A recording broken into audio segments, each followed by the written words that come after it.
Well, my feeling about time management is that it's not about tidy desks and lists particularly. What's the point of that? That would just make you sad. The objective of time management is to achieve as much as you can, or to achieve the things that you want to achieve. Also to enjoy your use of time. So achieving in the future and enjoying the present. Forget the past, it's gone. So we need to have clear goals. What are we trying to achieve? What do we enjoy? And these are difficult questions, but need to be thought about. If you're sitting there listening to this thinking, "Ooh, I don't know what I want to achieve," then you do need to do some serious thinking about that.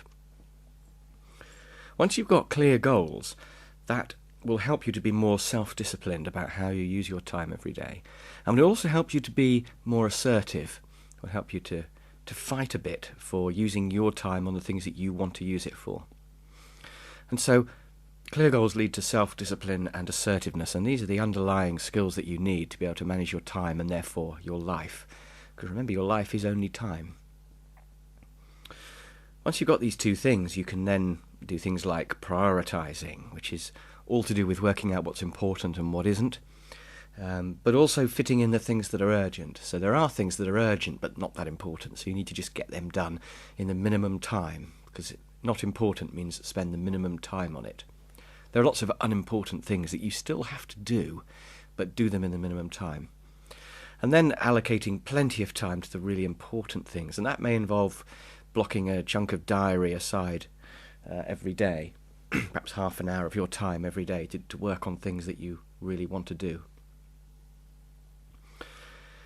Other skills apart from prioritising that you'll need are things like the ability to say no, and we're going to come to assertiveness later, and the ability to not do things perfectly. Saying no involves overcoming your please others driver, and not doing things perfectly involves overcoming your be perfect driver. And these are two of the main three drivers. There's a third one called the hurry up driver, and all three of these drivers will interfere with your use of time. Please others will mean that you end up not pleasing yourself and spending too much time on things that are actually not important to you. The be perfect driver will mean you spend too much time on things that are not important just because you can't let them go. And the hurry up driver will mean that you spend too much time charging along thinking about the future and not living in the present.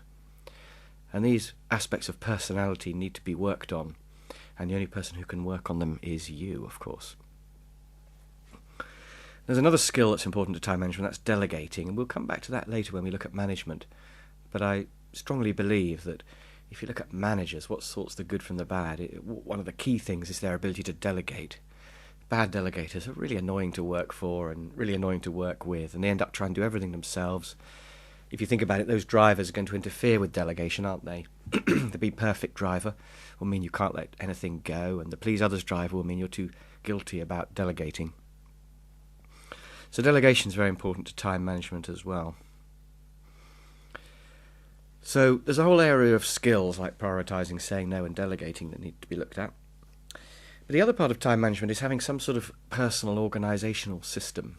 Now I started out by saying that time management's not about desks, and I don't think it is, but you do need to have a reasonably organised desk and some way of organising yourself and your life day to day. And in order to do this, you need three things. You need to have a master list, and that's a list of everything that you've got to do, all written down in one place. It'll probably just be the big things. You won't have things like get up and eat breakfast on there, but you'll have big things that you need to think about and do at some point. And then you need to have a daily jobs to do list.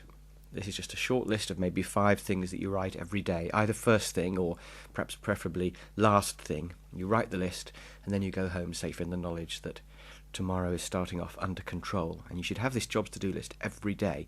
Even if you've got nothing much to worry about today, you should still have a list of the things you're going to do today.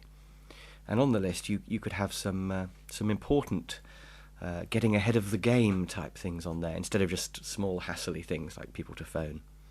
So you should have a jobs to do list every day. If you want a master list and a jobs to do list, I think you do need both. The two lists are for different things and are different and should be kept separate. And the third thing you'll need is some sort of diary, either an ordinary diary or perhaps a little folding filofax or perhaps a personal organiser. It doesn't really matter which, as long as you have something that you are happy with,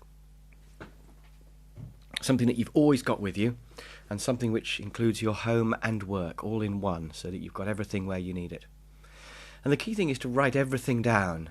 If it's a big thing and you don't know when you're going to do it, you can put it on your master list. If it's a small thing that you need to do today or tomorrow, you could put it on your jobs to do list. And if it's something that you're going to do next Thursday, obviously you put it in your diary. Write everything down. If you promise something to somebody, write it down. And if somebody promises you that they'll do something, ask them when and write it down. Then they've got no escape. So, time management. It's about having goals. It's about skills like prioritising, saying no and delegating. And a lot of this tape's going to be about those skills. And it's about having a personal organisation system which forms the foundation without which the rest of it crumbles. It's not the be all and end all of time management, but it is the foundation that it all sits on.